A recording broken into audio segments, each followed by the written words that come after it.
मित्रों नमस्ते, मैं अमरेश कुमार द्विवेदी उपस्थित हूँ आपके समक्ष आपकी सेवा में हिंदी भाषा को लेकर के। मित्रों, कल वाली वीडियो में, पिछली वीडियो में हम लोगों ने हिंदी भाषा अंतर्गत संज्ञा चैप्टर शुरू किया था और उस चैप्टर में हम लोगों ने संज्ञा की मूल अवधारणा और उसके भेद, इस विषय पर हम लोगों ने कल वाली वीडियो में पढ़ाई किया था। आज उसी वीडियो को आगे कंटिन्यू करेंगे, उसी टॉपिक को या उसी जहां तक हम लोगों ने कल पढ़ा था उसी के आगे हम लोग कंटिन्यू करेंगे। तो आज हम लोग का जो टॉपिक है वो है भाववाचक संज्ञा का निर्माण। फिर से मैं बता दूं, कल वाली वीडियो में हम लोगों ने संज्ञांतर्गत मूल अवधारणा, संज्ञा के भेद इतना देखा था। अगर आप देखे हैं तो ठीक है, आप समझ रहे होंगे। नहीं देखे हैं तो आप जाकर के संज्ञा भाग 1 इस नाम से वीडियो मैंने बनाया हुआ है, उसमें आप जाकर के इसके पहले वाला वीडियो आप देख सकते हैं। ठीक है,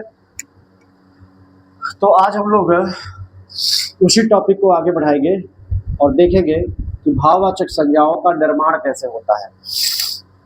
ठीक है मित्र, आप जानते हैं कि जो भाववाचक संज्ञाएं होती है, अर्थात जो भाववाचक संज्ञा के उदाहरण होते हैं, उसमें 2 वैरायटी के उदाहरण मिलते हैं। जैसे कल मैंने आपको भाववाचक संज्ञा का उदाहरण दिया था, तो आप देखे होंगे कि मैंने सुख ये वाला उदाहरण भी दिया था और मैंने बचपन ये वाला उदाहरण भी दिया था। ठीक है, मैं फिर से कह रहा हूं, भाववाचक संज्ञा के जितने भी उदाहरण हैं उनमें 2 वैरायटीज हैं। एक वैरायटी है सुख टाइप की और दूसरी वैरायटी है बचपन टाइप की। कहेंगे ये टाइप क्या है, ये नहीं समझ में आ रहा है। देखिए, वैरायटी ये है, समझना आपको ये है कि जैसे बचपन शब्द है ना, तो बचपन ये बनाया हुआ शब्द है। किससे? बच्चा से। मतलब बचपन नेचुरली नहीं है, बचपन स्वाभाविक शब्द नहीं है, बचपन रेडीमेड नहीं है। बचपन जैसे होता है रेडीमेड कपड़ा और सिलाया हुआ कपड़ा। ठीक है, तो बचपन जो शब्द है ये सिलाए हुए कपड़े की तरह है। आप बात समझ में आ रही है? बच्चा ये मूल शब्द था और इसमें पन प्रत्यय जोड़ करके बचपन बनाया गया है। मतलब बचपन ये शब्द बनाया गया शब्द है, निर्मित शब्द है, निर्माणांतर्गत बना है। लेकिन सुख शब्द ये निर्माणांतर्गत नहीं आया है, ये बनाया गया नहीं है, ये रेडीमेड कपड़े जैसा है ना। आप ऐसे समझे कि भाववाचक संज्ञा के जितने भी उदाहरण हैं उनमें कुछ पैदाइशी भाववाचक संज्ञा है और कुछ बनाए हुए भाववाचक संज्ञा है या बने हुए भाववाचक संज्ञा है। आई बात समझ में? फिर से सुन लीजिए, भाववाचक संज्ञा के अंतर्गत जितने भी उदाहरण हैं उनमें कुछ पैदाइशी भाववाचक संज्ञा अर्थात जन्मजात भाववाचक संज्ञा अर्थात नेचुरली भाववाचक संज्ञा है और कुछ बनाए हुए अथवा बने हुए भाववाचक संज्ञा है। जैसे सुख, दुख, ये सब बने हुए भाव, मतलब सॉरी, ये सब जो है नेचुरली, ये सब पैदाइशी, ये सब रूढ़ भाववाचक संज्ञा है। अगर मैं व्याकरण की बात करूं तो रूढ़ और यौगिक आप पढ़े होंगे ना, तो भाई जो सुख दुख है ये सब रूढ़ भाववाचक संज्ञाओं के उदाहरण है। और जो बचपन है, लड़कपन है ना, और बुढ़ापा है ना, ईमानदारी है, अच्छाई है, मतलब जो किसी शब्द में प्रत्यय जुड़ने से बने हुए हैं, ये सब यौगिक टाइप के भाववाचक संज्ञाएं हैं। तो कहने का मतलब है कि भैया जो पैदाइशी भाववाचक संज्ञा है अर्थात जो नेचुरली भाववाचक संज्ञा है अर्थात जो पहले से भाववाचक संज्ञा है, उनका तो निर्माण हमें पढ़ना नहीं है। हमें किसका निर्माण पढ़ना है भैया? जो बने हुए भाववाचक संज्ञा होते हैं या जो बनाए गए भाववाचक संज्ञा होते हैं। तो पहले तो आपको ये जानना है कि भाववाचक संज्ञाओं का निर्माण किससे होता है। अगर आपको भाववाचक संज्ञा बनाना है तो आपको क्या चाहिए? जैसे कोई चीज आपको चाय बनानी है तो आपको क्या चाहिए भाई? क्या चीनी चाहिए, चाय पत्ती चाहिए, पानी चाहिए, अदरक चाहिए, रॉ मटेरियल यही तो चाहिए। ऐसे ही अगर आपको भाववाचक संज्ञा बनाना है तो आपके लिए आपको क्या रॉ मटेरियल चाहिए? अगर भाववाचक संज्ञा बनाना है तो उसके लिए क्या रॉ मटेरियल चाहिए? तो कहा भैया जातिवाचक संज्ञा चाहिए, अथवा सर्वनाम चाहिए, अथवा विशेषण चाहिए, अथवा क्रिया चाहिए, अथवा अव्यय चाहिए। मतलब भाववाचक संज्ञा का निर्माण हम जातिवाचक संज्ञा से कर पाते हैं, सर्वनाम से कर पाते हैं, विशेषण से कर पाते हैं, क्रिया से कर पाते हैं, अव्यय से कर पाते हैं। ठीक है, कहेंगे ये जानना जरूरी है, बहुत जरूरी है। आप PYQ उठा के देखेंगे तो आपको समझ में आएगा। आपको सवाल पूछा हुआ मिलेगा। कैसे सवाल पूछा था कि निम्नलिखित में से किससे भाववाचक संज्ञा बनाई जा सकती है। तो विकल्प में आपको इनमें से 3 रहेगा तो प्रयुक्त तो सभी मारिएगा, और इनमें से कोई एक रहेगा तो जो रहेगा वो आप सही विकल्प के रूप में चुनिएगा। तो कुल मिला जुला करके एक तो आपसे यही से सवाल पूछ लेता। मैं फिर से कह रहा हूँ, ये पढ़ना क्यों जरूरी है। आप सोचेंगे यार फालतू टाइम वेस्ट कर रहे हैं, ये नहीं, टाइम नहीं वेस्ट कर रहे हैं, ये बहुत इंपॉर्टेंट टॉपिक है। एक तो आपसे डायरेक्ट इसी फैक्ट पे सवाल पूछ लेगा। फैक्ट लिखा ना कि जातिवाचक संज्ञा, सर्वनाम, विशेषण, क्रिया, अव्यय में प्रत्यय लगाकर भाववाचक संज्ञाओं का निर्माण होता है। तो एक तो यही से सवाल पूछ लेगा कि भैया किससे भाववाचक संज्ञा बनाया जा सकता है या किससे भाववाचक संज्ञा नहीं बनाया जा सकता है। तो जब आप जानते रहेंगे कि किससे बनाया जा सकता है तो किससे बनाया जा सकता है इसका भी उत्तर कर लेंगे, और किससे नहीं बनाया जा सकता है इसका भी उत्तर कर लेंगे। तो आप जान लीजिए 5 चीजें लिखा हुआ है, जातिवाचक संज्ञा से, फिर सर्वनाम से, फिर विशेषण से, फिर क्रिया से और फिर अव्यय से। इन 5 चीजों से हम भाववाचक संज्ञा बना सकते हैं। क्लियर है ना भाई। आपको दे आपसे देखिए, फिर से मैं प्रश्न पूछ रहा हूँ कि भाववाचक संज्ञा का निर्माण किससे नहीं हो सकता। ऑप्शन ए, ध्यान से सुनिएगा, जातिवाचक संज्ञा से। ऑप्शन बी, अव्यय से। ऑप्शन सी, विशेषण से। ऑप्शन डी, संबंधबोधक शब्दों से। तो आपका उत्तर हो जाएगा संबंधबोधक शब्दों से। संबंधबोधक माने प्रेपोजिशन, जैसे में हुआ है ना, पर हुआ, ये सब संबंधबोधक अव्यय है या संबंधबोधक शब्द है।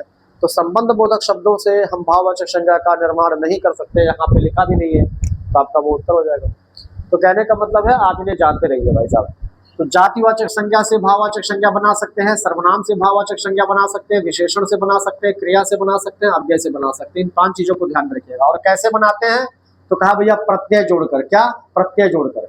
तो यहाँ पे मैंने नोट लिखा हुआ है कि अगर भाववाचक संज्ञा को बनाना है तो क्या प्रत्यय जोड़ना पड़ेगा। तो लिखा है पन प्रत्यय, आपा प्रत्यय, ता प्रत्यय, त्व प्रत्यय, यह प्रत्यय आदि। माने इस तरीके से और भी प्रत्यय आपको मिलेंगे तो आप ऐड कर लीजिएगा, नहीं तो इतना भी अगर आपके दिमाग में है तो बहुत है।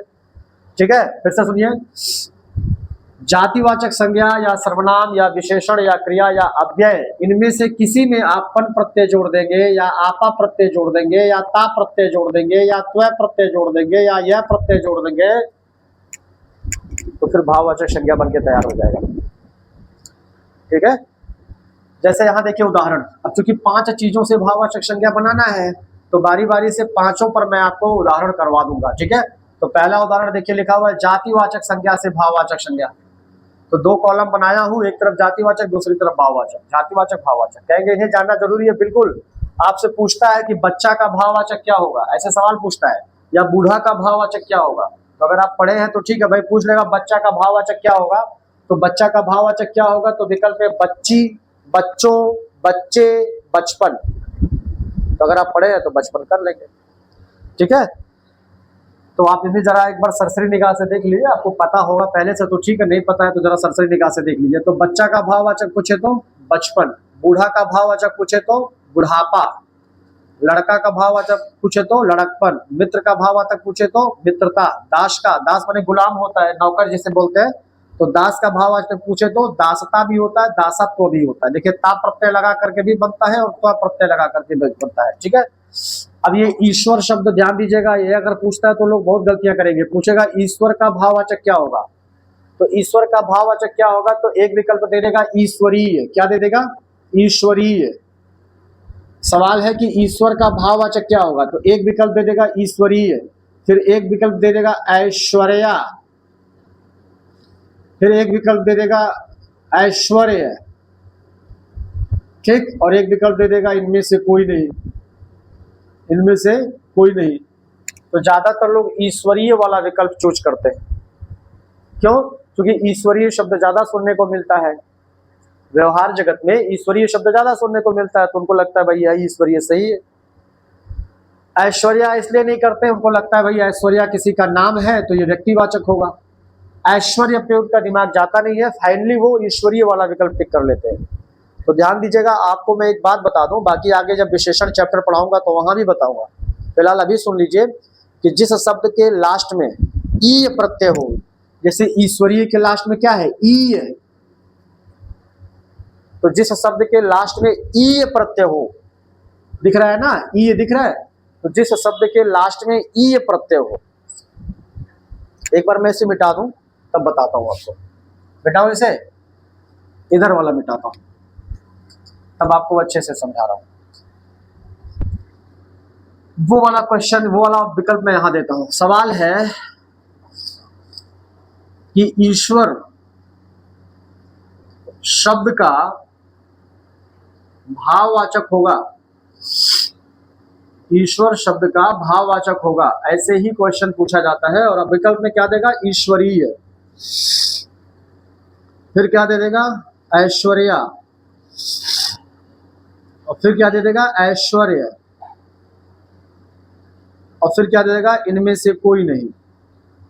इस तरीके से आपको विकल्प दे दिया जाएगा।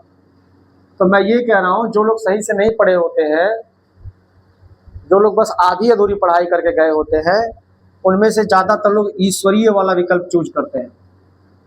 लेकिन अगर आप मेरी बात ये ध्यान रखेंगे तो ईश्वरीय वाला विकल्प कभी टिक नहीं करेंगे। जब भी आपसे भाववाचक पूछा जाएगा, भाववाचक संज्ञा पूछा जाएगा, तो आप ईश्वरीय वाला विकल्प कभी नहीं टिक करेंगे। अगर मेरी बात ये याद है, कौन सी बात, कि जिस शब्द के लास्ट में ई प्रत्यय हो, कौन सा प्रत्यय, ई प्रत्यय। जैसे देखिए ईश्वरीय में ई है ना, देखिए यहाँ पे ई है। या अगर मैं कहूं जैसे राष्ट्रीय, अगर मैं कहूं राष्ट्रीय, इसको जरा मिटाऊंगा एग्जांपल, देखिए अगर मैं कहूं राष्ट्रीय, तो राष्ट्रीय में भी देखिए ई प्रत्यय है कि नहीं है। अगर मैं कहूं क्षेत्रीय, तो क्षेत्रीय में भी देखिए ई प्रत्यय है। अगर मैं कहूं जातीय, तो जातीय में भी ई प्रत्यय है।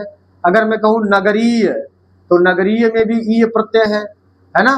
तो जिस शब्द के लास्ट में ई प्रत्यय हो, समझिए वो शब्द विशेषण होगा। क्या होगा, विशेषण होगा। क्या होगा, विशेषण। तो ये राष्ट्रीय शब्द क्या है, विशेषण है। क्षेत्रीय शब्द क्या है, विशेषण है। जातीय क्या है, विशेषण है। नगरीय क्या है, विशेषण है। तो ईश्वरीय क्या है, विशेषण है। मानवीय, कहते हैं ना मानवीय त्रुटि, तो मानवीय में भी ई है, तो फिर मानवीय क्या है, विशेषण है। तो ध्यान दीजिएगा कि ई, अगर आपसे पूछता कि ईश्वर शब्द का विशेषण क्या होगा, तब ईश्वरीय सही होता। लेकिन ईश्वर शब्द का भाववाचक पूछ रहा है, तो ई प्रत्यय वाला अर्थात ईश्वरीय वाला विकल्प कभी सही नहीं होगा। क्या होगा, या तो आप त्व प्रत्यय जोड़ दीजिए, देखिए यहाँ पे त्व प्रत्यय लिखा हुआ है, तो त्व प्रत्यय वाला शब्द क्या होगा, ईश्वरत्व। तो ईश्वर का भाववाचक क्या होगा, ईश्वरत्व। या देखिए यहाँ ऐश्वर्य में यह प्रत्यय है, ऐश्वर्य के लास्ट में यह देख रहे हैं ना, तो यह प्रत्यय भी किसका प्रत्यय है, भाववाचक का प्रत्यय है। अगर आपको इतना पता है तो ये प्रत्यय आप ध्यान में रखिएगा, ये प्रत्यय रख लीजिए कि पन लगा रहे तो भाववाचक, आपा लगा रहे तो भाववाचक, ता लगा रहे लास्ट में तो भाववाचक, त्व लगा रहे लास्ट में तो भाववाचक, यह लगा रहे तो भाववाचक। तो देखिए यहाँ पे त्व लगा है तो भाववाचक। तो ईश्वरत्व अगर आपको विकल्प में दिख जाए तो सही है, या फिर ऐश्वर्य दिख जाए तो ऐश्वर्य में भी देखिए यह प्रत्यय लगा हुआ है, तो ऐश्वर्य भी भाववाचक। ठीक है, सवाल पूछता है तो बंधु का भाववाचक पूछेगा तो देखिए बंधुत्व त्व प्रत्यय लगा दिया है, या बंधुता देखिए ता प्रत्यय लगा दिया है। ठीक है, कुमार का तो कौमार्य, देखिए कौमार्य में यह प्रत्यय लगा हुआ है। तो जितने भी यह प्रत्यय, यही प्रत्यय आप रटे हैं, तो आपसे भाववाचक संज्ञा वाला क्वेश्चन का, है ना, आंसर गलत नहीं होगा। गुरु, देखिए गुरु शब्द है, तो गुरु शब्द का भाववाचक पूछा है, तो देखिए ता प्रत्यय लगा के गुरुता बनाया, त्व प्रत्यय लगा के गुरुत्व बनाया, और यहाँ गौरव भी शब्द होगा, है ना, गुरु से गौरव भी बनता है। तो गुरु का भाववाचक क्या होगा, गुरुता भी होगा, गौरव भी होगा और गुरुत्व भी होगा। इतना आप ध्यान रखिए, इतना आप देख लीजिए। कोई डाउट हो, कल भी मैंने आपसे कहा था कि अगर कोई डाउट होता है, कोई दुविधा होती है, तो कमेंट बॉक्स में लिख करके मुझे अवगत कराए, मैं उस पर आपको एक वीडियो बना करके वो डाउट क्लियर कर दूंगा। ठीक है, इतना देख लीजिए, फिर इसके आगे कुछ और महत्वपूर्ण मैं आपको एग्जांपल दे देता हूँ। थोड़ा और भी है, जातिवाचक संज्ञा से भाववाचक संज्ञा के उदाहरण, इन्हें भी आप देख लें, क्योंकि भाई पूछता है, जैसा कि मैंने कहा ना कि पूछता है, कई बार एग्जाम में पूछा है कि बूढ़ा का भाववाचक क्या होगा, या बच्चा शब्द का भाववाचक क्या होगा। तो ये बूढ़ा बच्चा बहुत बार पूछा गया है, लेकिन कोई जरूरी तो नहीं ना कि बार बार बूढ़ा बच्चा आपसे पूछा जाएगा, कुछ और भी आपसे पूछा जा सकता है। भाई बूढ़ा बच्चा का भाववाचक पूछा गया, इससे बस आप इतना समझिए कि हाँ कोई जातिवाचक दे करके भाववाचक पूछ सकता है, तो वो जातिवाचक कुछ भी हो सकता है। इस नाते जितना ज्यादा आप देखे रहेंगे, जितना ज्यादा आप प्रैक्टिस किए रहेंगे, उतना आपके लिए उचित होगा। तो कुछ और देख लीजिए, इधर वाला जातिवाचक है, ध्यान दीजिएगा, इधर वाला जातिवाचक है, मैं शॉर्ट में लिख दे रहा हूं, और इधर वाला भाववाचक है, ठीक है। तो आपसे पूछेगा भाई चोर, सबको पता है चोर जातिवाचक संज्ञा है, कोई डाउट होगा तो बताइएगा कमेंट करके कि भाई कैसे जातिवाचक है, जरा समझाइए, तो मैं आपको समझाऊंगा। तो चोर जातिवाचक है, आपसे पूछेगा भाई चोर शब्द का भाववाचक क्या होगा, तो चोरी। युवा, युवा जातिवाचक है, आपसे पूछेगा युवा का भाववाचक क्या होगा, तो यौवन। चिकित्सक, जिसे डॉक्टर कहते हैं, चिकित्सक जातिवाचक है, आपसे पूछेगा चिकित्सक शब्द का भाववाचक क्या होगा, तो चिकित्सा।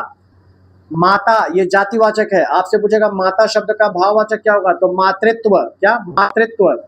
वक्ता, वक्ता माने स्पीकर, बोलने वाला, वक्ता माने बोलने वाला, तो आपसे पूछेगा भाई वक्ता शब्द का भाववाचक क्या होगा, तो वक्तृत्व, दिख रहा है ना, वक्तृत्व।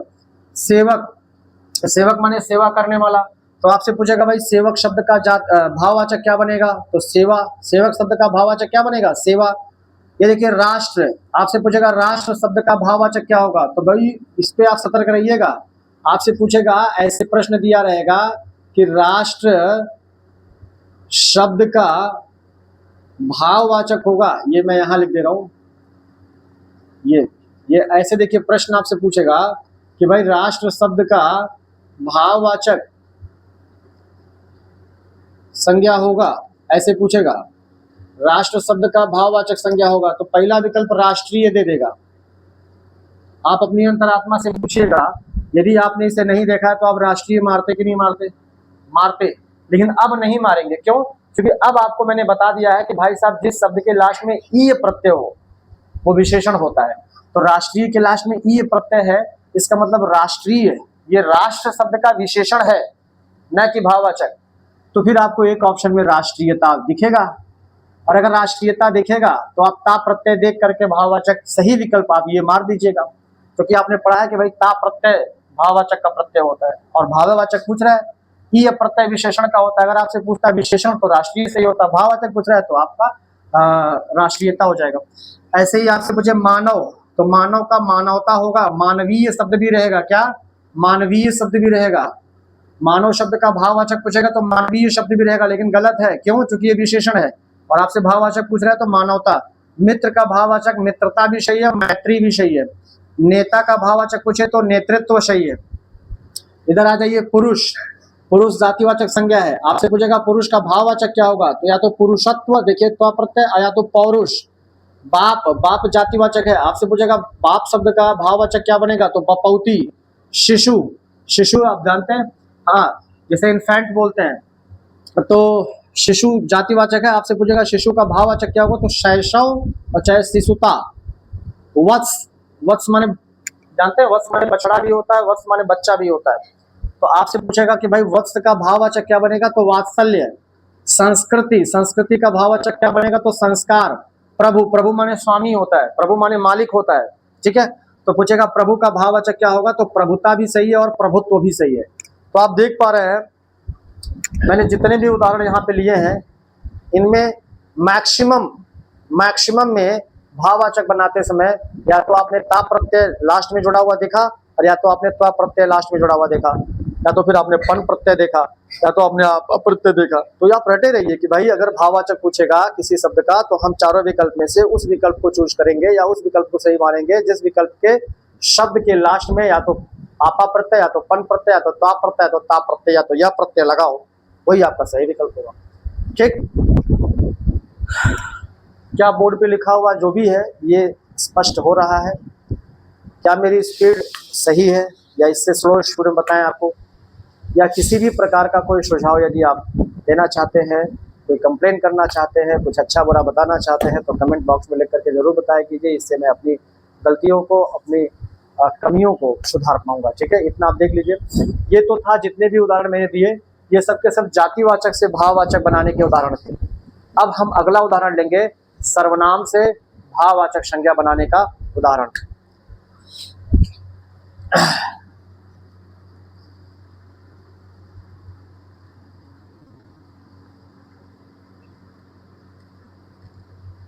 देखिए,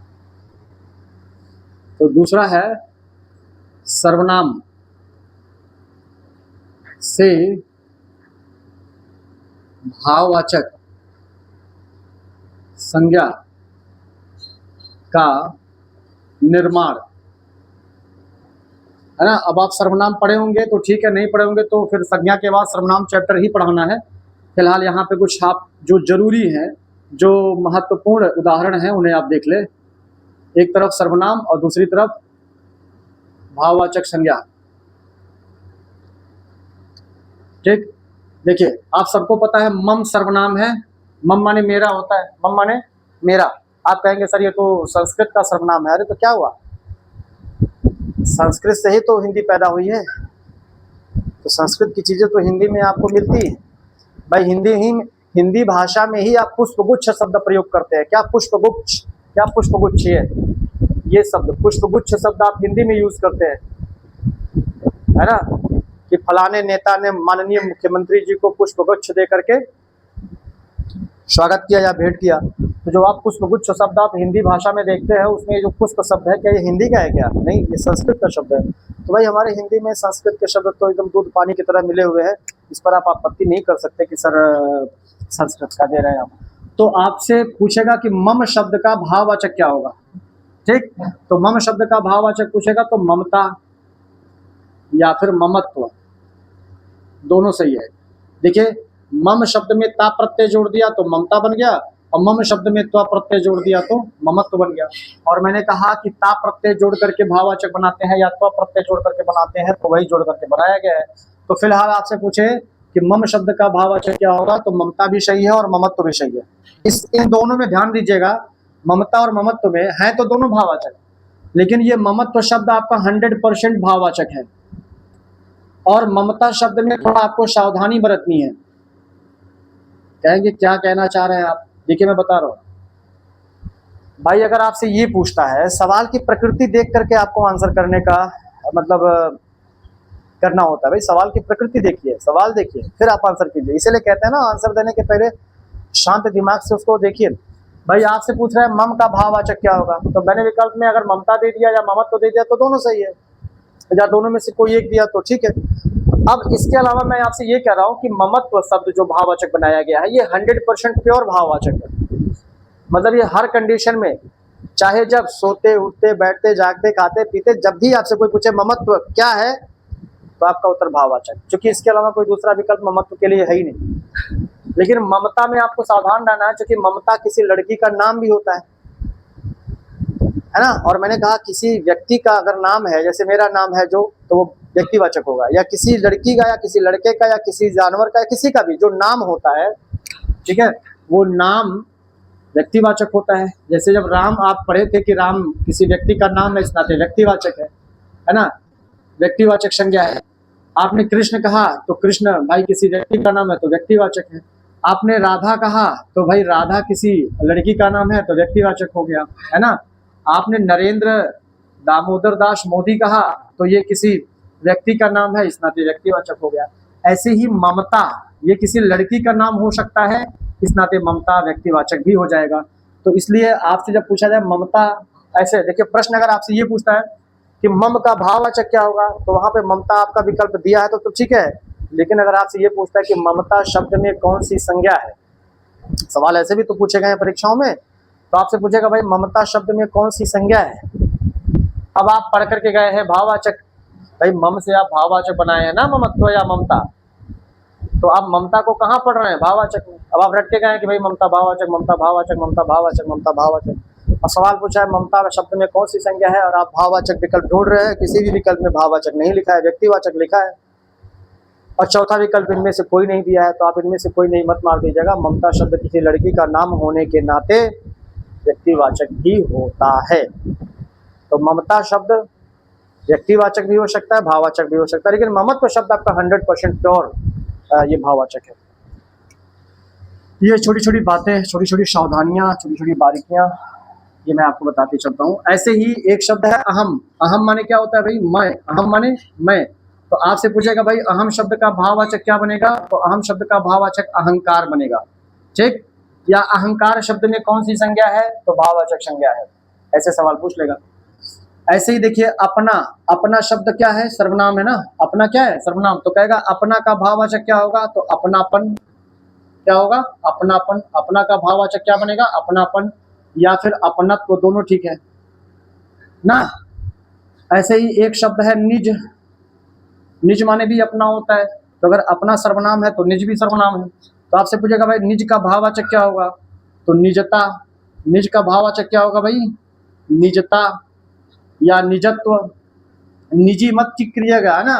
ये देखिए प्रश्न पूछा कि भाई निज शब्द का भाववाचक संज्ञा होगा, ऐसे सवाल पूछ देगा कि निज शब्द का भाववाचक संज्ञा होगा, और एक विकल्प में दे दिया निजी, और एक विकल्प में दे दिया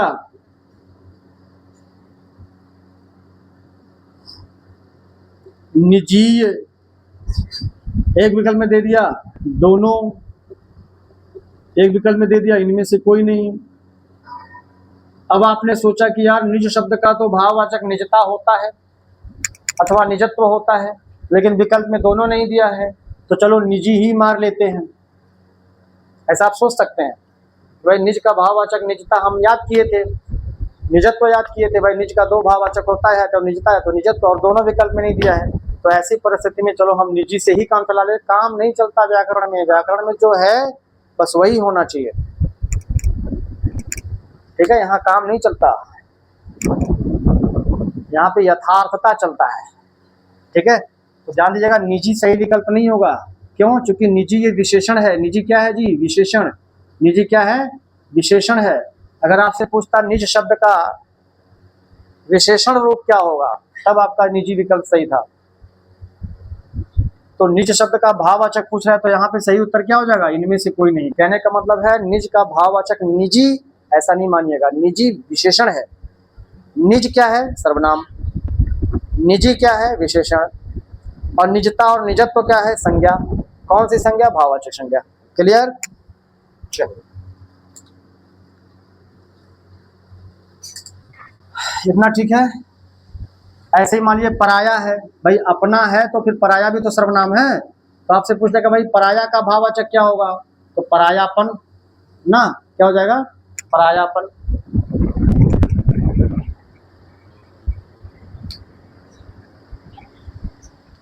ठीक। एक शब्द है स्व, स्व, स्व माने भी तो अपना होता है, तो ध्यान दीजिएगा स्व भी सर्वनाम है। तो आपसे पूछ लेगा भाई स्व का भाववाचक क्या होगा, तो स्वत्व, क्या, स्वत्व। ये सब ध्यान दीजिएगा, आपसे सवाल पूछ सकता है इस नाते क्योंकि पूछा गया है, इस टॉपिक से सवाल पूछा गया है। भाई भाववाचक संज्ञा निर्माण इस टॉपिक से सवाल पूछा गया है। कोई शब्द दे देता है, या मतलब वो शब्द कुछ भी हो सकता है, जातिवाचक हो सकता है, सर्वनाम हो सकता है, विशेषण हो सकता है, क्रिया हो सकता है, अव्यय हो सकता है, कोई भी पदभेद हो सकता है, कोई भी शब्द हो सकता है। आपको बस दे करके उसका भाववाचक पूछ लेगा। तो अगर आप पढ़े हैं तो आपसे बन जाएगा। अब मैं जितने उदाहरण दिया हूँ इससे बाहर नहीं आना, ये भी आप कंफर्म रहिएगा। जातिवाचक के मैंने जितने उदाहरण दिए ना, अगर जातिवाचक से भाववाचक का सवाल पूछ रहा है तो उन्हीं में से आपका मिल जाएगा, या सर्वनाम से भाववाचक का सवाल बन रहा है तो इन्हीं में से मिल जाएगा, इससे बाहर नहीं आना है। पूछ देगा भाई मम का भाववाचक क्या होगा, या पूछ देगा स्व का भाववाचक क्या होगा, या पूछ देगा अहम का भाववाचक क्या होगा। इसके अलावा कुछ और पूछा नहीं जाएगा। तो आप बिल्कुल निश्चिंत रहिएगा कि जितने उदाहरण दे रहा हूँ उतने सफिशिएंट हैं। इतना देख लीजिए। उसके बाद अगला टॉपिक क्या है, विशेषण से भाववाचक। भाई 5 चीजों से भाववाचक संज्ञा निर्माण की बात की गई थी। जातिवाचक संज्ञा से उदाहरण हो चुका, सर्वनाम से उदाहरण हो चुका, अब बारी है विशेषण से भाववाचक संज्ञा बनाना। तो इतना देख लीजिए, फिर मैं बताता हूँ।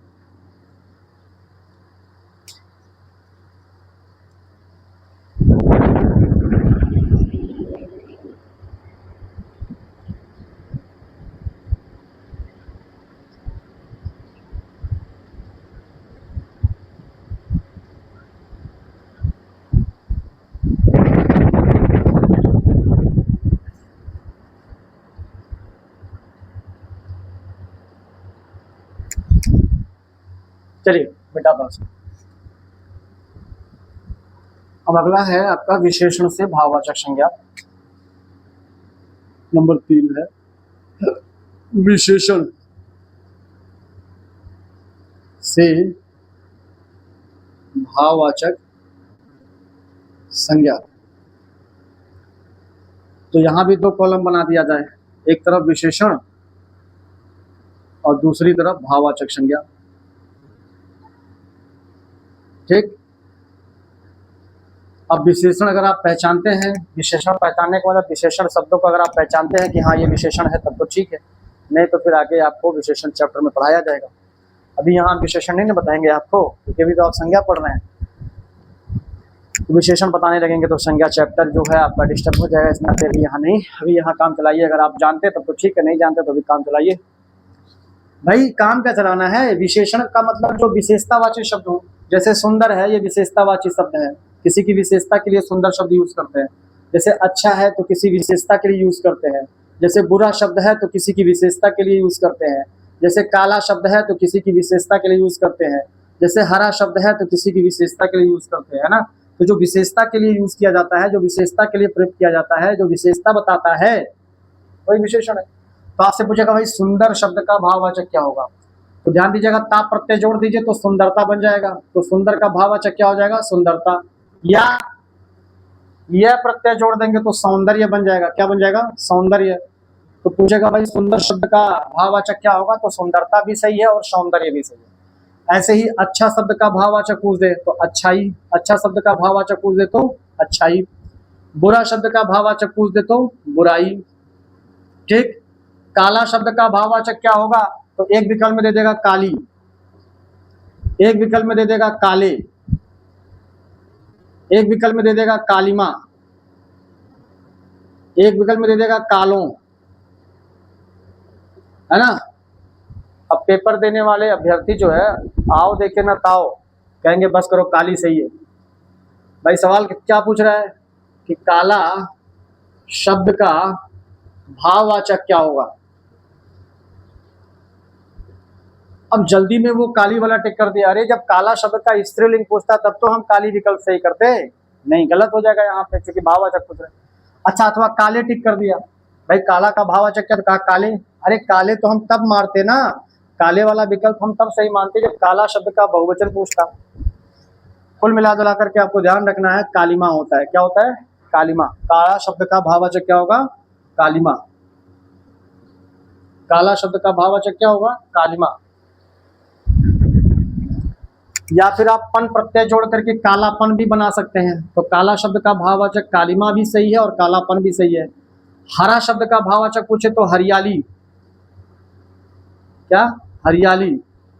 या हरापन भी सही है, हरापन भी सही है ना।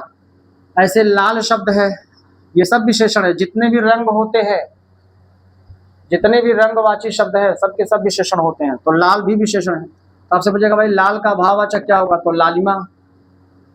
क्या हो जाएगा? लालिमा। ठीक है, इतना देख लीजिए। मैं थोड़ा इंक डाल लूं इसमें, तब फिर आगे कंटिन्यू करता हूँ।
चलिए ठीक है, इतना देख लिए। अब कुछ और देख लीजिए आप, विशेषण में ही कुछ और देख लीजिए। आपसे पूछे भाई अरुण शब्द का भाववाचक क्या होगा। क्या? अरुण। आपसे पूछे अरुण शब्द का भाववाचक क्या होगा। अरुण भी विशेषण है, ध्यान दीजिएगा। अरुण किसी का नाम भी होता है भाई, किसी लड़के का नाम भी अरुण होता है। तो ऐसी स्थिति में अरुण व्यक्तिवाचक संज्ञा हो जाएगा। लेकिन अरुण माने लाल भी होता है, अरुण माने लाल भी होता है। मतलब जब सूर्य निकलने वाला होता है तो सूर्य निकलने से पहले अगर आप देखें पूर्व दिशा में, सुबह सुबह जब सूर्य निकलने वाला होता है तो सूर्य निकलता नहीं, उसके पहले जो भूमिका बनता है, जो माहौल बनता है, जो लाल लाल घटाएं छाती हैं, मतलब जो लालिमा छा जाती है, उसी को अरुण कहते हैं। क्लियर? तो अरुण माने लाल। तो आपसे पूछेगा अरुण का विशेषण क्या होगा, तो अरुणिमा, सॉरी अरुण का भाववाचक क्या होगा, तो अरुणिमा। ठीक। आपसे पूछे कि भाई एक भी विशेषण है, जितनी भी संख्याएं होती हैं सब विशेषण, तो आपसे पूछेगा भाई एक का भाववाचक क्या होगा, तो एकता भी सही है, ऐक्य भी सही है, जो भी विकल्प में रहे। ठीक।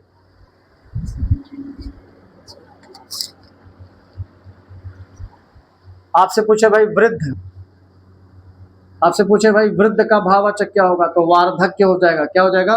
वार्धक्य। ऐसे ही बहुत सारे विशेषण हैं, तो बहुत सारे भाववाचक भी बनेंगे। तो भाई कितना लिखिएगा, है ना, बहुत ज्यादा हैं और कोई इसमें याद भी नहीं कर पाएगा। तो आप जो मेन है वो मैंने लिखवा दिया है, इंपॉर्टेंट। कुछ और भी आपको मैं लिखवा देता हूँ।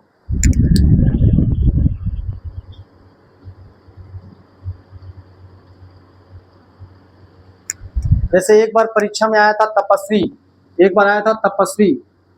तपस्वी का भाववाचक क्या होगा, तो ध्यान दीजिएगा, तप होगा या तपस्या होगा, ये परीक्षा में आया हुआ है ना।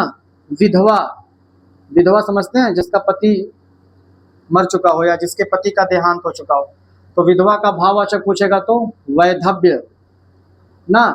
आपसे पूछे भाई कुलीन, आपसे पूछे कुलीन का भाववाचक क्या होगा, तो कुलीनता। कुलीन समझते हैं, जो अच्छे कुल से ताल्लुक रखता है, जो उच्च घराने से, जो उच्च कुल खानदान से ताल्लुक रखता है, उसे कुलीन कहते हैं, और उसका भाववाचक क्या बनेगा, कुलीनता।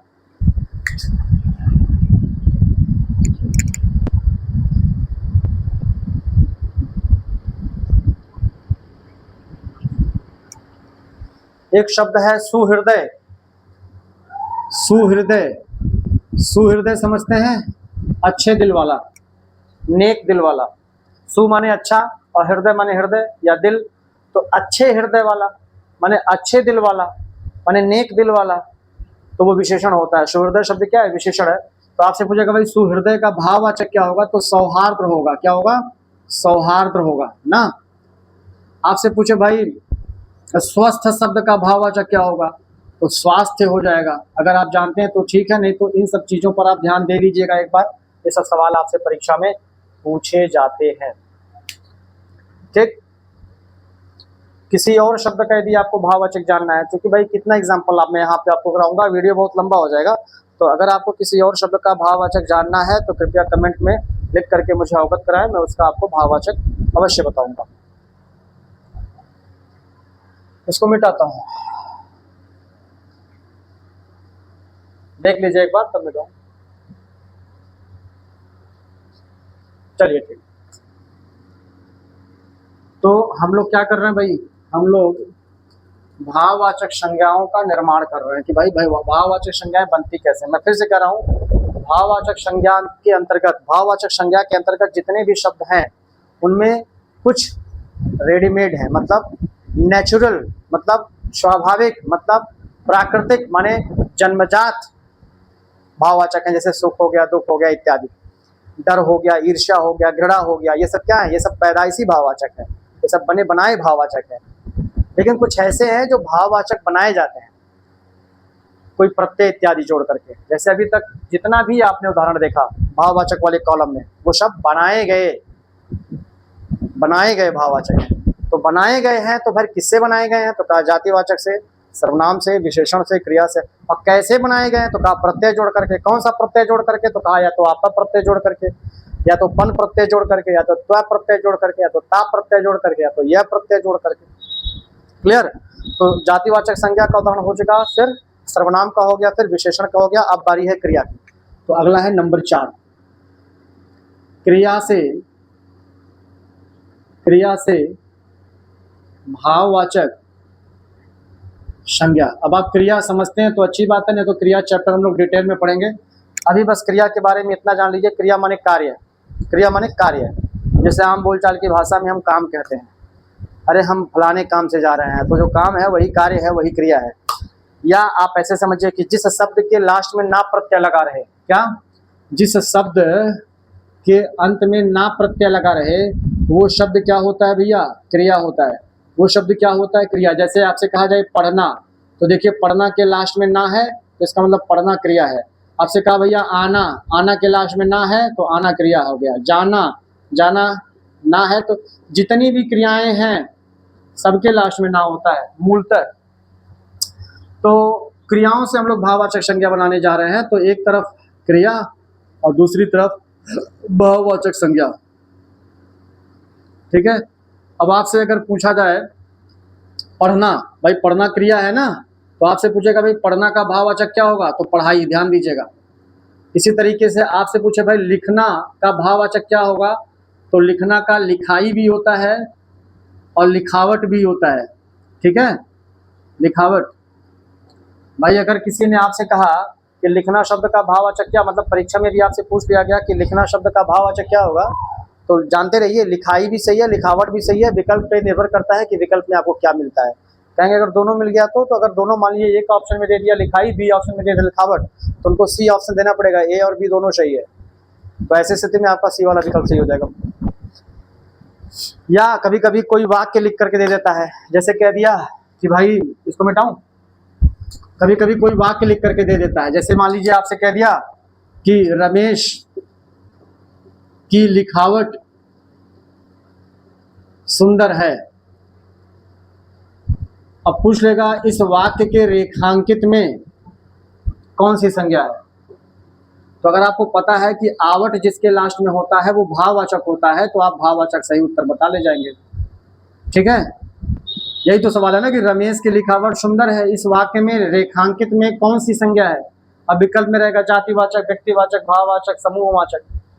तो अगर आपको इतना पता है कि आवट प्रत्यय वाला शब्द भाववाचक संज्ञा होता है, तो आप भाववाचक संज्ञा सही विकल्प कर लेंगे। ठीक है, तो ये चीज ध्यान दीजिएगा। ऐसे ही आपसे कह दिया मारना। अब मारना क्रिया से आप सतर्क रहिएगा। सतर्क ये रहना है कि मारना क्रिया का भाववाचक पढ़ना और लिखना की तरह नहीं बनेगा कि पढ़ना का पढ़ाई बना, लिखना का लिखाई बना, तो मारना का मराई बन जाएगा। नहीं, मराई नहीं बनता है, मार बनता है। क्या? मार।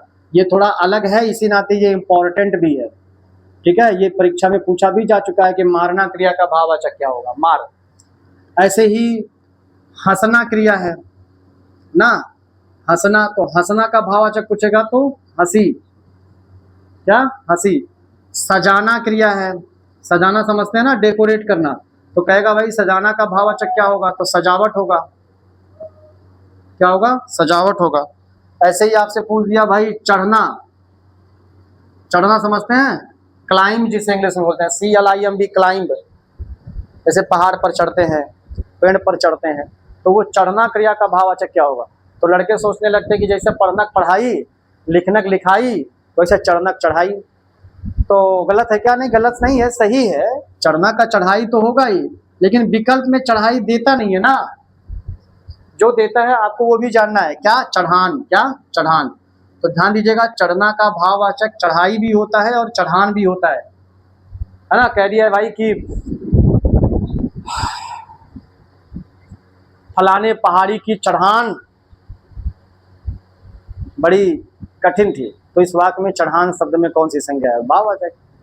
ठीक है, तो इस तरीके से आप ध्यान दीजिएगा।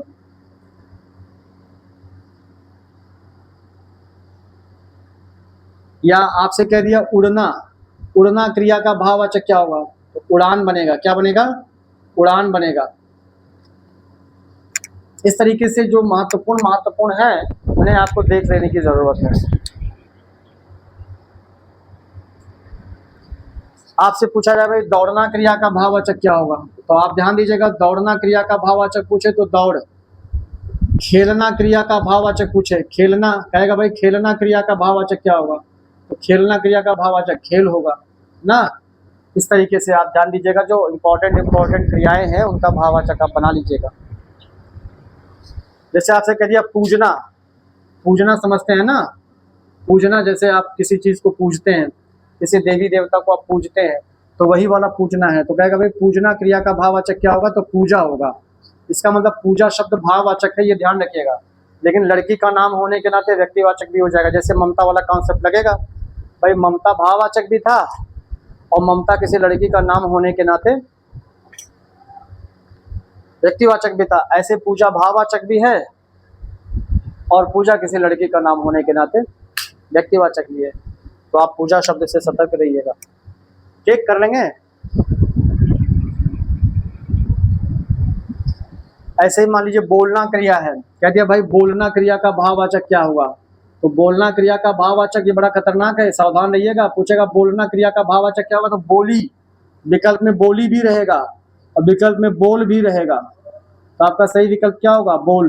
बोली मत करिएगा है, बोली तो जातिवाचक संज्ञा है। आपसे भाववाचक पूछ रहा है कि बोलना शब्द का भाववाचक क्या होगा, तो उत्तर क्या बनेगा, बोल। कहेंगे बोली क्या है, बोली तो जातिवाचक संज्ञा है भाई, कई प्रकार की बोलियां होती है ना। तो हमने कहा भाई जिसमें वैरायटी हो, जिसमें प्रकार हो, वो हमेशा जातिवाचक होता है। तो बोली आपका जातिवाचक हो जाएगा। इस तरीके से भाई और भी उदाहरण आप किताबों में देख सकते हैं या नहीं भी देख सकते हैं, जितना है सफिशियंट है, पर्याप्त है। संतोष बहुत बड़ा चीज होता है, अगर आपके अंदर संतोष है तो इतने एग्जाम्पल सफिशियंट हैं। और टॉपिक मत भूलिएगा, जब से वीडियो की शुरुआत हुई है तब से लेकर के अभी तक हमारा यही टॉपिक चल रहा है, भाववाचक संज्ञाओं का निर्माण। हमने जातिवाचक का उदाहरण दिया, फिर हमने सर्वनाम से भाववाचक का उदाहरण दिया, फिर विशेषण से भाववाचक का उदाहरण दिया, फिर क्रिया से भाववाचक का उदाहरण है। ठीक है ना।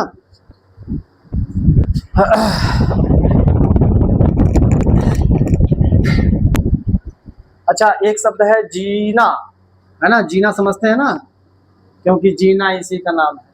तो भाई जीना भी क्रिया है, क्योंकि लास्ट में ना है तो फिर क्रिया ही होगा। जितने भी आप देखें सबके लास्ट में ना है तो सब क्रिया है, तो जीना भी क्रिया है। तो पूछेगा भाई जीना शब्द का भाववाचक क्या होगा, तो जीवन हो जाएगा, है ना। मरना शब्द का भाववाचक क्या होगा, तो मरण हो जाएगा, है ना। तो इस तरीके से भाई अगर आपसे पूछे मरना शब्द का भाववाचक क्या होगा, मरण हो जाएगा। अब मारना शब्द यहाँ लिखा था, कहाँ गया, यहाँ मारना लिखा था, यहाँ मरना है, तो मारना का मार और मरना का मरण। तो इस तरीके से कुछ और भी आप देख सकते हैं, नहीं तो इतना आपके लिए सफिशियंट है। तो ये टॉपिक था क्रिया से भाववाचक संज्ञा का उदाहरण। इतना देख लीजिए, फिर आगे हम कंटिन्यू करें।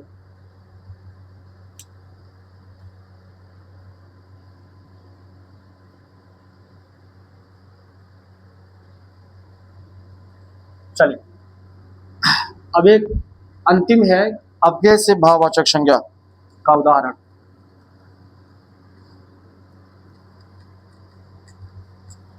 अगला है अव्यय से भाववाचक संज्ञा का उदाहरण।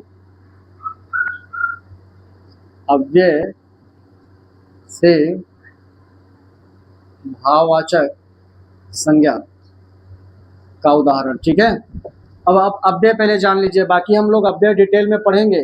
अव्यय एक चैप्टर ही है तो उसे हम लोग डिटेल में पढ़ेंगे। अभी बस इतना समझिए, अ माने नहीं और व्यय माने खर्च या परिवर्तन कह लीजिए। तो अव्यय किसे कहेंगे, तो कहा भैया अव्यय उस शब्द को कहेंगे जिसका परिवर्तन नहीं होता, या अव्यय उस शब्द को कहेंगे जिसमें परिवर्तन नहीं होता, या अव्यय उस शब्द को कहेंगे जिसका रूप नहीं बदलता, जिसका रूप नहीं बदलता। ठीक है भैया, जिसका रूप नहीं बदलता। जैसे अगर हम कहें पर, या अगर मैं कहूँ में, या अगर मैं कहूँ जब, अगर मैं कहूँ शाबाश, ठीक है। तो इस तरीके से अब बताइए, पर का रूप बदलने का मतलब क्या, स्त्रीलिंग नहीं होता। जिसका रूप नहीं बदलता मतलब जिसका स्त्रीलिंग नहीं बनता, जिसका रूप नहीं बदलता का मतलब जिसका बहुवचन नहीं बनता, जिसका रूप नहीं बदलता का मतलब जिसके साथ कारक चिन्ह का प्रयोग नहीं होता। कुल मिला करके जिस पर लिंग वचन कारक काल का प्रभाव नहीं पड़ता उसे अव्यय कहते हैं, है ना। तो आसान भाषा मैंने बता दिया कि भाई साहब जिसका रूप नहीं, जैसे मानिए लड़का शब्द है तो लड़का शब्द का तो रूप बदल जाएगा। लड़का आकारांत शब्द है, अब इसका रूप बदल करके आप लड़की भी कर सकते हैं, इसका रूप बदल करके आप परिस्थिति के अनुसार लड़के भी कर सकते हैं, है ना। जैसे मान लीजिए अध्यापक शब्द है, तो अध्यापक शब्द का आप अकॉर्डिंग टू सिचुएशन अध्यापिका भी बना लेते हैं, अध्यापकों भी बना लेते हैं। लेकिन बताइए पर का आप कभी परों करते हैं, पर शब्द का रूप कभी आप परों करते हैं, नहीं करते। पर के साथ कभी कारक चिन्ह लगाते हैं, नहीं लगाते। में के साथ कभी कारक चिन्ह लगाते हैं, नहीं लगाते। पुनः कारक चिन्ह है।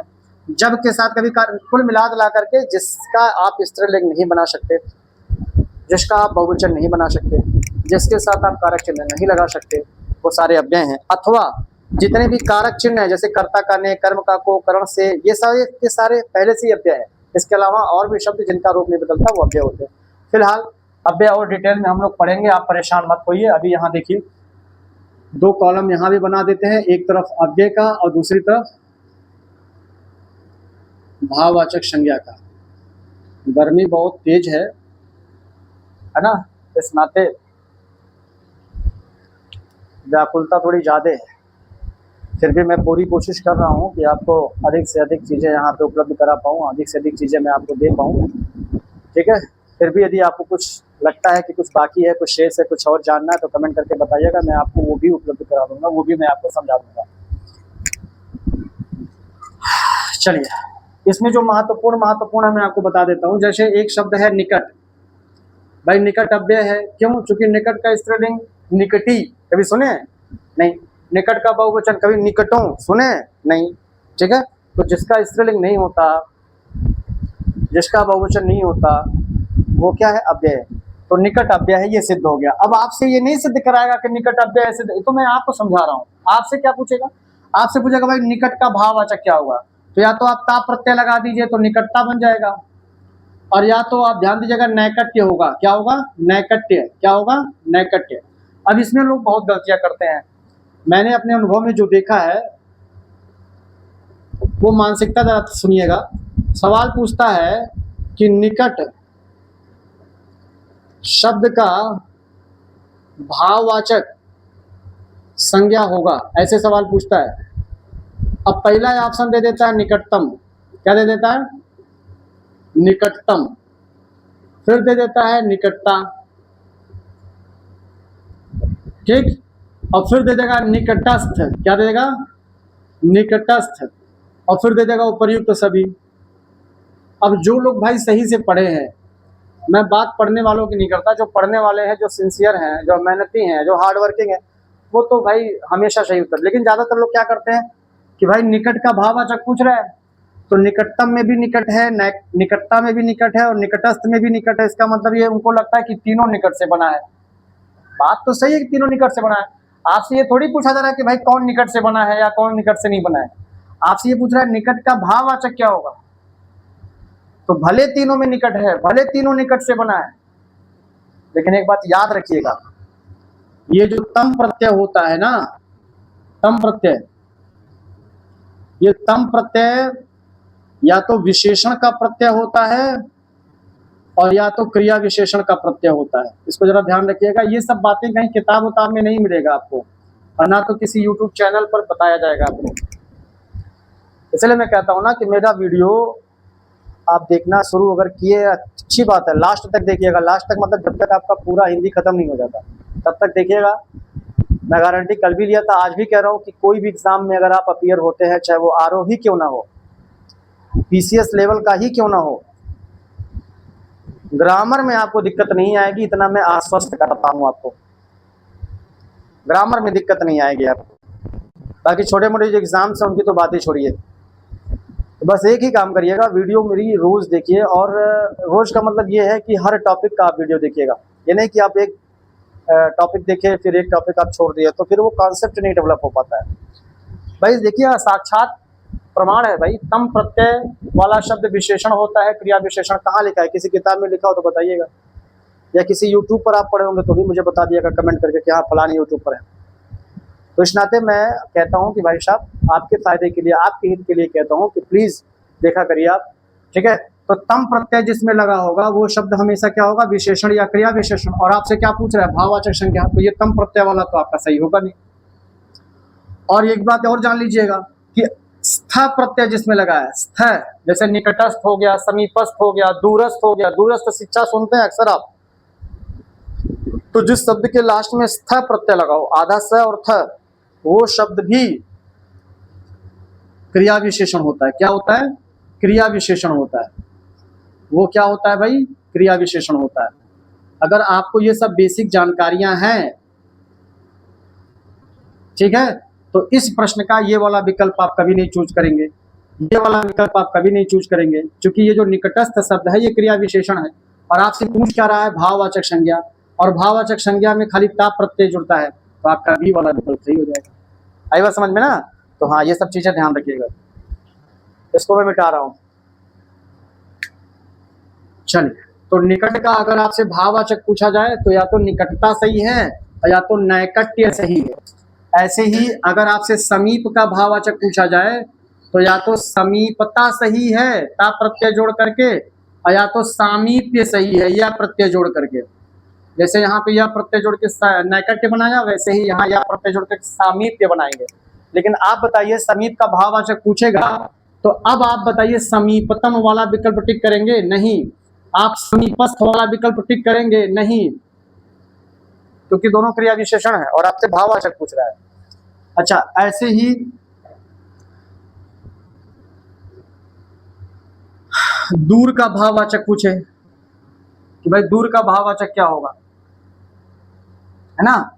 तो आप बताइए, जब दूर का भाववाचक पूछेगा तो क्या आप दूरतम वाला विकल्प सही करेंगे? नहीं। क्यों? क्योंकि ये तो क्रिया विशेषण है। कैसे पता? थम लगा है ना लास्ट में।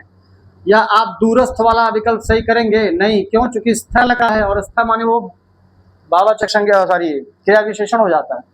तो दूर का भाववाचक पूछे तो दूरी हो जाएगा। क्या हो जाएगा? दूरी हो जाएगा।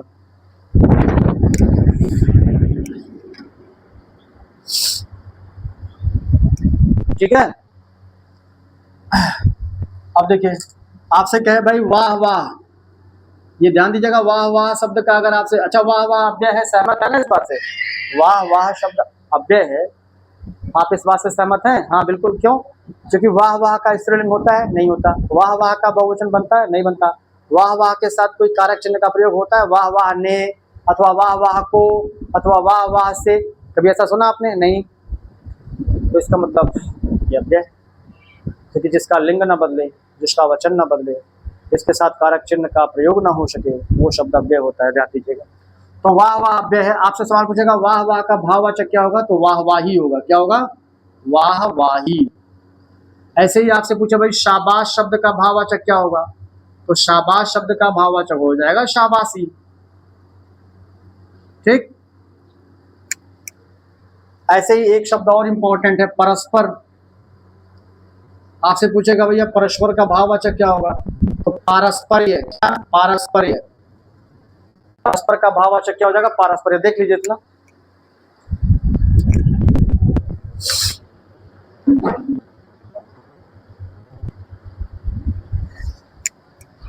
कर लेंगे ना? चलिए जरा इस पर मैं आपको एक प्रश्न बनाकर दिखा रहा हूं। इतना हो गया, ये वाला देख लिया आप। चलिए मिटाता हूं इसे।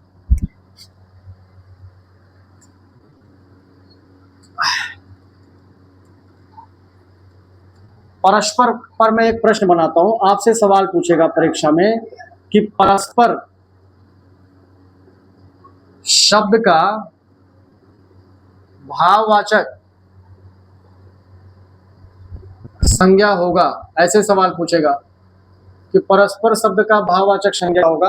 अब आपको विकल्प में दे देगा, पहला विकल्प पारस्परिक। क्या दे देगा? पारस्परिक। ठीक है। और फिर दे देगा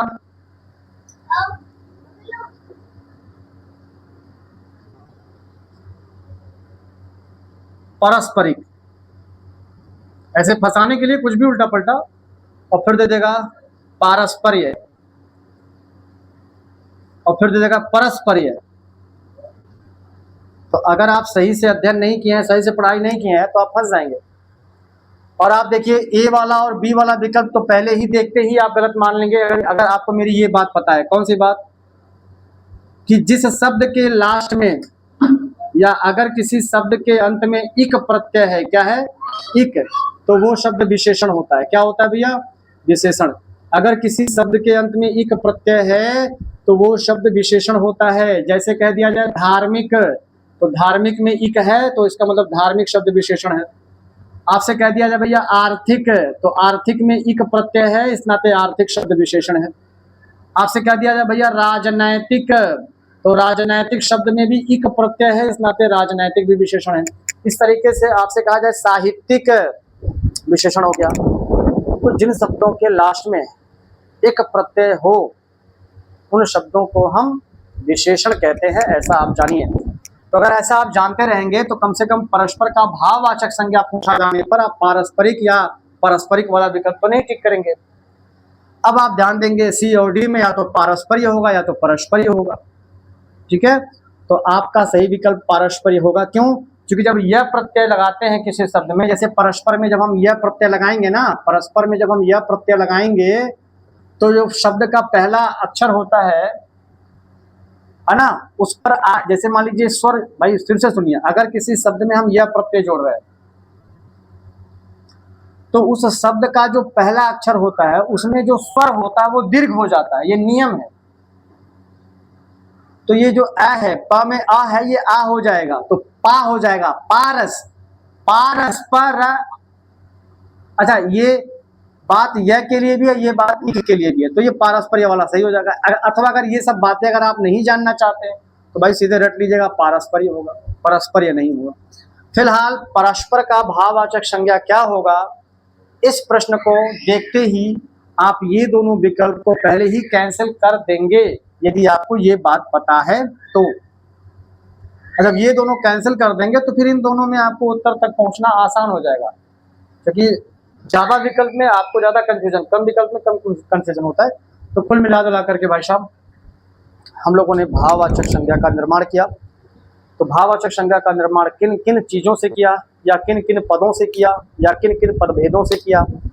तो पहला जातिवाचक संज्ञा से भाववाचक संज्ञा बनता है, फिर सर्वनाम से भाववाचक संज्ञा बनता है, फिर विशेषण से भाववाचक संज्ञा बनता है, फिर क्रिया से भाववाचक संज्ञा बनता है, और फिर फाइनली अव्यय से भाववाचक संज्ञा बनता है। तो किससे नहीं बनता है, अगर ऐसा प्रश्न पूछता है तो किससे बनता है, यदि आपको ये पता है तो आप उत्तर कर ले जाएंगे। दूसरी बात, कोई शब्द देख करके उसका भाववाचक पूछ लेगा, जैसे निकट का भाववाचक क्या होगा, वृद्ध का भाववाचक क्या होगा, पुरुष का भाववाचक क्या होगा, ईमानदार का भाववाचक क्या होगा, है ना। इस तरीके से कोई शब्द देकर के उसका भाववाचक आपसे पूछ सकता है। तो इस प्रकार से इस टॉपिक से दो वैरायटी के क्वेश्चन बनते हैं, या तो डायरेक्ट पूछ लेगा भाई किससे भाववाचक संज्ञा बनता है या किससे भाववाचक संज्ञा, ये वैरायटी नंबर 1। और वैरायटी नंबर 2, भाई कोई शब्द दे करके उसका भाववाचक संज्ञा क्या होगा, ऐसा सवाल आपसे पूछ लेगा। तो भाई ये टॉपिक कुल मिला करके बहुत इंपॉर्टेंट है। यदि आपको समझ में आया है तो अच्छी बात है, लाइक कर दीजिएगा, कमेंट कर दीजिएगा, शेयर कर दीजिएगा, सब्सक्राइब नहीं किया तो कर लीजिएगा। और यदि समझ में नहीं आया या कहीं डाउट है या कुछ और आप जान रहे थे तो कृपया कमेंट करके मुझे अपने समस्या से अवगत कराएंगे, तो मैं कमेंट पढ़ने के बाद उस समस्या के समाधान हेतु एक अलग से वीडियो बना करके आपके समक्ष उपस्थित होऊंगा। तो मित्रों, ये था भाववाचक संज्ञा का निर्माण से संबंधित वीडियो। अगली वीडियो में मैं संज्ञा के विकार इस टॉपिक को लेकर के आपके समक्ष प्रस्तुत होऊंगा। तब तक अपना बहुत ख्याल रखिएगा। मुझे दीजिए इजाज़त। बहुत बहुत धन्यवाद।